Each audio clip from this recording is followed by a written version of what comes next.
Okay, now na. Uwi ka na ngayon. Hintayin na kita dito, ha? Bye-bye. Miss tayo. Late na. Huwag mo na. Late na. Huwag mo na. Ayaw mo pa umuwi, ha? Ha?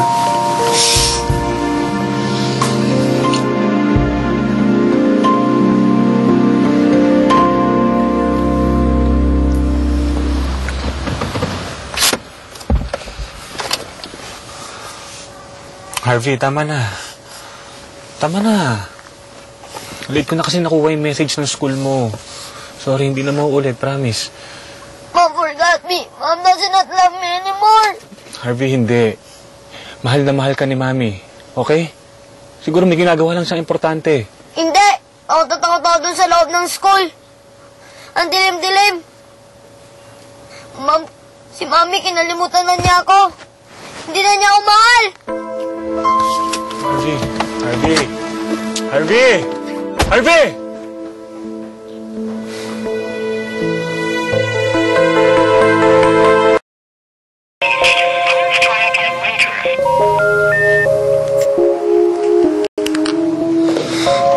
The number you have dialed is either unattended or out of coverage area. Please try your call later.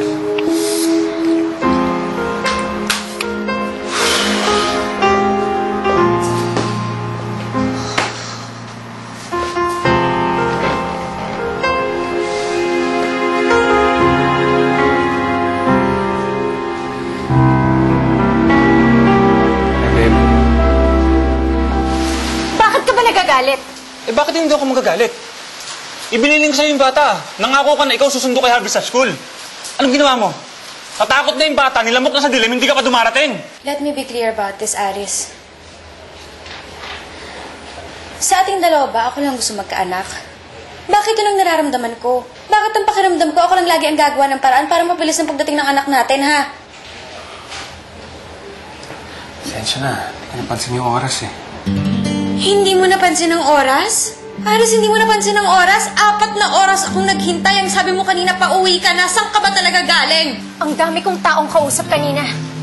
Caterers, photographers, suppliers. Palagay mo ba mapapansin ko pa kung nawawala ng signal ang telepono ko? Enough reason ba yon? Para makalimutan mo si Harvey? Paano kung may nangyaring masama sa bata? Mas importante ba yung business na yan kasi sa anak natin? How dare you say that? Hindi mo alam kung anong sinasakripisyo ko para lang makasama ko si Harvey. Bakit hindi ko nararamdaman yun?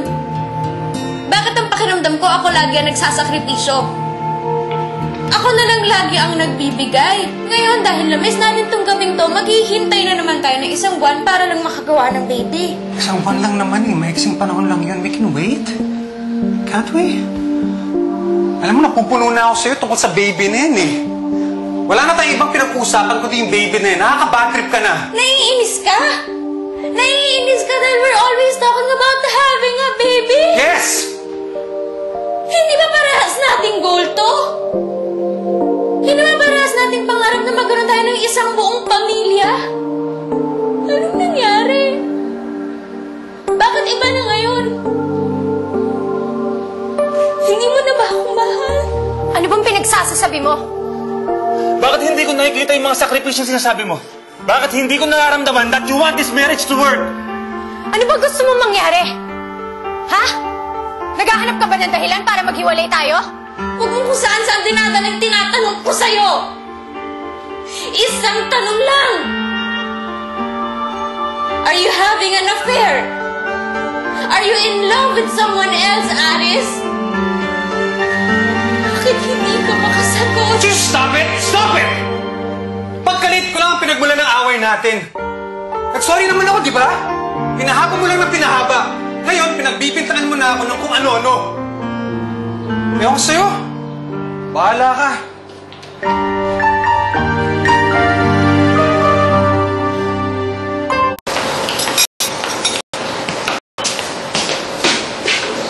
Good morning, babe.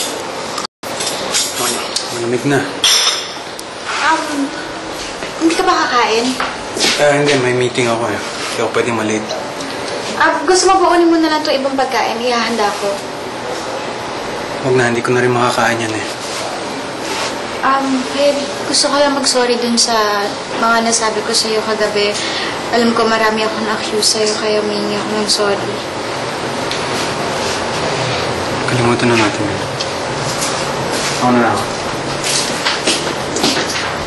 Siya po pala talaga magluto, Tita Ria. Talaga? Pagka nagutom ka, papuntahan mo lang ako sa bahay. Pagluluto pa kita ng maraming pagkain. Talaga? Promise yan, ha? Promise, pati mami at daddy mo bibigyan din natin ang food. Nako, huwag na po siguro. Kasi war po sila eh.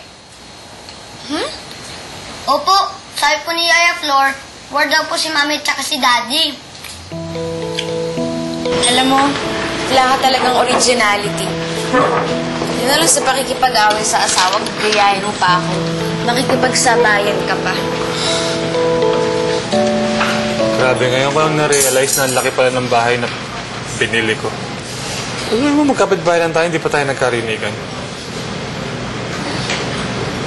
Miguel, naniniwala ka ba na kahit minsan wala ka namang pruweba, you just know kapag may nagbago sa taong mahal mo? Alam mo yung pakiramdam na hindi mo alam kung bakit, pero parang pag hinahawakan ka niya, parang wala kang nararamdaman. Yung mga mata niya, wala nang kisla pag tinitignan ka. Ria, normal lang yan sa mag-asawa. Ano ka namang araw-araw, honeymoon? Normal lang yun. So, sinasabi mo na napapraning lang ako na may iba na si Alice. Eh, lahat naman ng babae, naisip pinakaliwa sila ng asawa nila. Bakit? Ganon din ba yung iniisip ng Jeannie sa'yo? Siguro. Pero hindi niya sinasabi.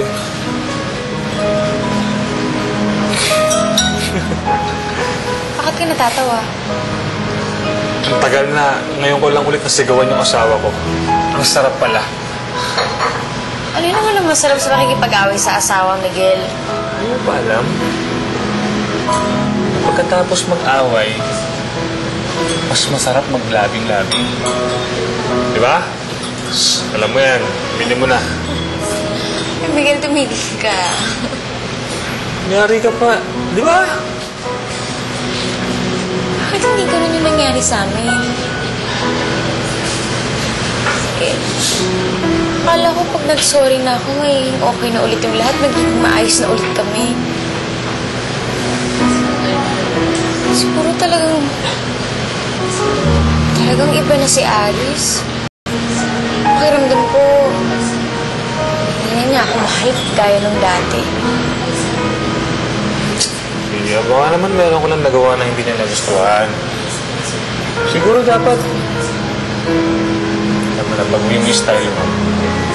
Baguhin mo yung style mo sa... Yun, alam mo na. Anong style? Meron ba tama o maling style? Alam mo, ikaw siguro ganito ginagawa mo. Spoken ako. Kailangan na. Babe. Miguel ka! Ang kapal na mukha mo. Nakakapekon ka. Ganun siguro talaga yung ginagawa mo. Hindi Ay, naku, Miguel. Ano bang dapat kong gawin? Sus! Bakit ba? Halika, bubulong ko sa'yo. Ayoko nga. Bubulong ko na nga sa'yo eh. Ito, surbol to. Sigurado yan.